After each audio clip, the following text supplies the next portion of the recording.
Hi, welcome back to Movie Review Mom. I'm the mom and I do the movie reviews. Thank you so much for spending a few minutes with me and supporting my growing YouTube channel. Be sure and subscribe. That helps me a ton. And while you're at it, click on that little bell notification and it'll notify you every time I upload a new movie review or trailer reaction. So the movie I'm reviewing today is called Gold.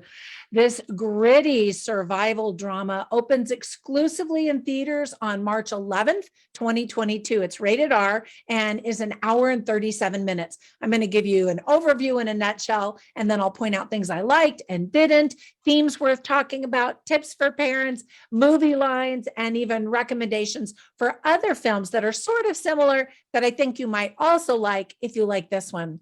All right, so let's dive in. In a nutshell, back in 2021, studios got into a bidding war over distribution rights for this visceral film.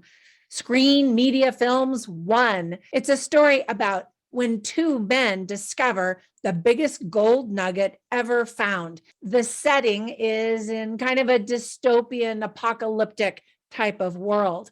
So these two men have to find a way to excavate it, and the dream of immense wealth and greed immediately takes hold. They hatch a plan to protect and excavate their bounty, with one man leaving to secure the necessary equipment, and the other man remains and must endure extremely harsh desert elements, ravenous wild dogs, and mysterious intruders while battling the sinking suspicion that he has been abandoned to his own fate. Dun, dun, dun. The film was directed by Anthony Hayes, who also stars in the film, and I had never seen him in anything before. He did a really great job. He co-wrote the screenplay along with Pauly Smith. All right, so let me tell you about the things I really liked about this movie. First of all, we have never seen the handsome Zac Efron in anything like this before. He's so talented. He can act, he can sing, he can dance, and now he can get down and dirty and gritty and ugly. I kept picturing Shia LaBeouf in this role for some reason, but I thought that Zac actually did a really outstanding job. He's not quite the Tom Hanks in Castaway. I loved that movie because he was so compelling and because it had immense heart in its storytelling. To contrast, this movie is very raw and simplified. The filming conditions were extremely harsh and almost shut down filming. Most of the brutal sandstorms that are seen in the movie were actual brutal sandstorms. Finally, the crew figured out that they could strap a camera onto the back of one of the cinematographers to get the shots that they wanted for a scene. The movie was shot in the Australian outback during COVID. Nowhere in the movie does it actually tell you that the characters are in Australia, but I did notice that the steering wheel was on the right side of the truck that they were driving. I also thought it was interesting that most of the characters speak with an American accent. Fun fact, Zac Efron actually sold his multi-million-dollar home in Los Angeles and moved to Australia. I thought the makeup team did an excellent job, and they'll probably win awards for it.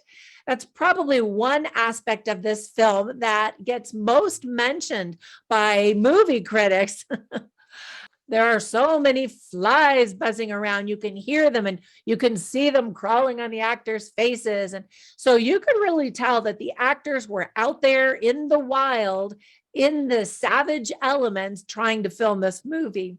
Now, there isn't very much dialogue, which gives you a chance to sink into the unforgiving environment and imagine how you would handle trying to survive in such bleak conditions. The song's lyrics at the end of the movie during the final rolling credits are so cynical and sad. It's a depressing look at how far greed will push some people.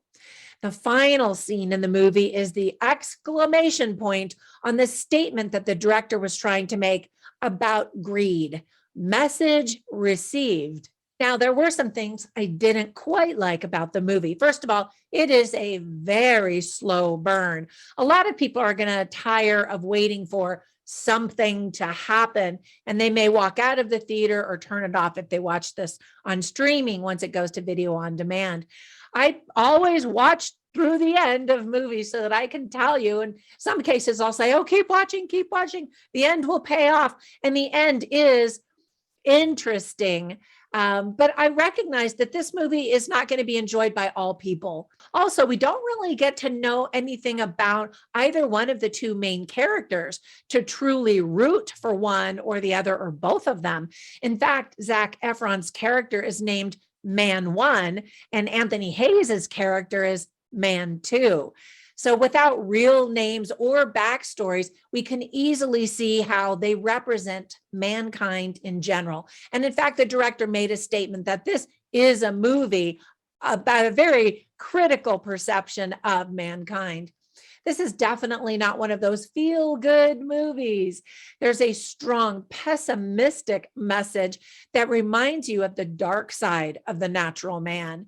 And while I recognize there is a lot of truth to the message, I also want to look for the good in people and hope that there is goodness and humanity in more people than not. So let me give you some tips for parents. First of all, I think kids are going to be really bored, and it is rated R, mostly for profanity, including lots of F-bombs when they do speak. There is violence and blood and a murder with bloody violence. And then for the majority of the movie, you see this man in very perilous situations.